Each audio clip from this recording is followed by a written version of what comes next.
من اعتکف فی رمضان کان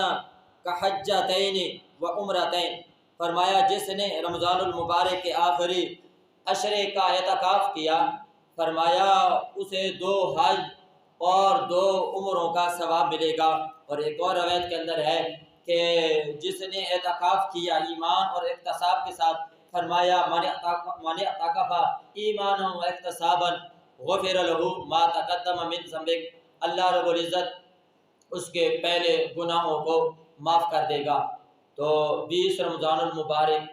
یہ منگل کو بن رہا ہے، انشاءاللہ 20 رمضان المبارک کو سورج غروب ہونے سے پہلے یعنی عصر کے بعد معتکف حضرات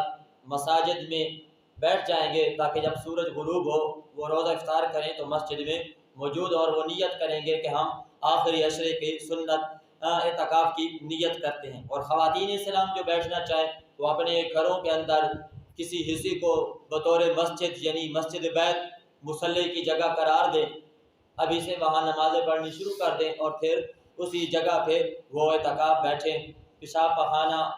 کے علاوہ وضو کے علاوہ وہاں اس جگہ سے نہ اٹھیں۔ وہ جو کمرہ یا کمرے کا جو کونا انہوں نے اپنے لیے مختص کیا ہے وہی ان کے لیے اعتکاف ہے،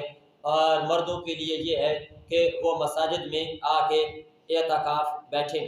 تو صدقہ خیرات کے حوالے سے بھی گفتگو کرنی تھی لیکن ٹائم پورا ہو رہا ہے، تو وہ صدقہ واجبہ جہاں جس طرح زکوٰۃ فرض ہے اور فصلوں کی زکوٰۃ عشر ہے، تو روزے کی تطہیر کے بارے میں ہمارے آقا صلی اللہ علیہ وسلم کا فرمان ہے کہ صدقہ فطر ادا کیا جائے۔ تو صدقہ فطر کا اصل ٹائم عید کی صبح نماز عید سے پہلے ہے، تو رمضان المبارک کے کسی دن بھی صدقہ فطر وہ ادا کر سکتے ہیں۔ وہ تقریباً جو علماء اہل سنت نے متعین کیا ہے وہ 300 روپے فی فرد کے لحاظ سے ہے، جو صاحب نصاب ہے وہ اپنی طرف سے اور اپنی